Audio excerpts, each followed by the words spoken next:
O que acontece a uma pessoa por ocasião da morte física? Há muitas coisas que nós não sabemos acerca da existência após a morte, mas a Bíblia nos ensina que há vida após a morte do corpo. A morte física é aquilo que acontece quando o corpo deixa de funcionar biologicamente. O corpo físico entra em decadência e retorna ao pó de onde veio, conforme o mandamento de Deus, descrito em Gênesis capítulo 3, versos 19. No entanto, a parte imaterial do homem, que a Bíblia chama de alma ou espírito, continua existindo. Numerosas passagens bíblicas confirmam isso. Vamos ver. Lucas capítulo 23, verso 43. E disse-lhe Jesus: em verdade te digo que hoje estarás comigo no paraíso.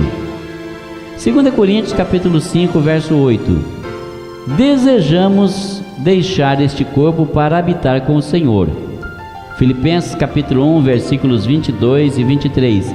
Se o viver na carne me der fruto da minha obra, não sei então que devo escolher, mas de ambos os lados estou em aperto, tendo o desejo de partir e estar com Cristo, porque isto é ainda muito melhor. João capítulo 5, verso 24. Na verdade vos digo que quem ouve a minha palavra e crê naquele que me enviou, tem a vida eterna e não entrará em condenação, mas passou da morte para a vida. A morte física do homem fez parte da maldição que lhe foi imposta quando Adão caiu em pecado.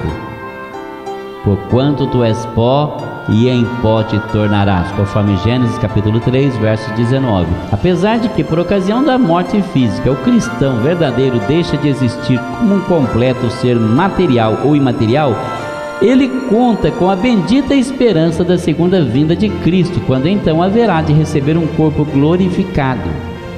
Jesus, mediante a sua morte por causa dos nossos pecados e tendo em vista a sua ressurreição, garantiu que também haveremos de ressuscitar dentre os mortos. Isso é explicado no trecho de 1 Coríntios capítulo 15, versos 42 até o 49, quando o apóstolo Paulo diz: assim também a ressurreição dos mortos. Semeia-se o corpo em corrupção, ressuscitará em incorrupção. Semeia-se em ignomínia, ressuscitará em glória. Semeia-se em fraqueza, ressuscitará com vigor. Semeia-se corpo animal, ressuscitará corpo espiritual. Se há corpo animal, há também corpo espiritual. Assim também está escrito: o primeiro homem, Adão, foi feito em alma vivente, o último Adão em espírito vivificante. E assim como trouxemos a imagem do terreno, traremos também a imagem do celestial. Em contraste com isso, quando morre um pecador impenitente que não se arrependeu, não se converteu, não entregou sua vida a Jesus, a sua alma continua em estado de existência consciente em um lugar de intensos sofrimentos e tormentos chamado Hades ou Inferno. Recebemos um vislumbre a respeito desse lugar na história que Jesus conta acerca do rico e Lázaro, lá no capítulo 16 de São Lucas, no verso 19 até o 24.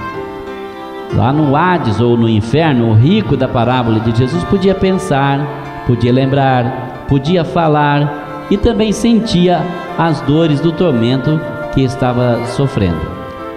Ele também conservou a sua autoconsciência, lembrava-se de Lázaro, lembrava-se de seus irmãos, se preocupava com eles. Assim nós vemos que o homem foi criado por Deus como um ser imortal. Isso constitui uma bendita esperança para aqueles que aceitaram a obra expiatória do Senhor Jesus Cristo e que o servem e obedecem. Quando os cristãos verdadeiros morrem, as suas almas vão imediatamente para a presença do Senhor. Por ocasião da segunda vinda do Senhor, seus corpos mortais serão ressuscitados e transformados para que eles sejam corpos glorificados, conforme 1 Coríntios capítulo 15, versículos 50 ao 57. Que dia glorioso será esse, não? No entanto, os incrédulos, aqueles que não aceitam o Evangelho de nosso Senhor Jesus Cristo, terão de enfrentar o julgamento eterno e os tormentos longe da presença do Senhor. Leia Apocalipse capítulo 20, versículos 7 até o 10. Isso também prova claramente essa falsa doutrina que diz que as pessoas que não aceitam a Jesus, que não vivem uma vida cristã, que eles não vão para o inferno, que não existe inferno, que eles serão destruídos. Isso prova claramente que não existe nenhuma destruição, porque o rico estava lá no Hades, no inferno, sofrendo os maiores tormentos, e ele não era consumido e muito menos destruído. Portanto, o inferno existe, é real e é indescritível. Não tem palavras que possam descrever o sofrimento e a agonia de quem já se acha naquele lugar. Então façamos de tudo para que não venhamos a cair naquele lugar de tormento, longe de Deus e separados da sua misericórdia por toda a eternidade.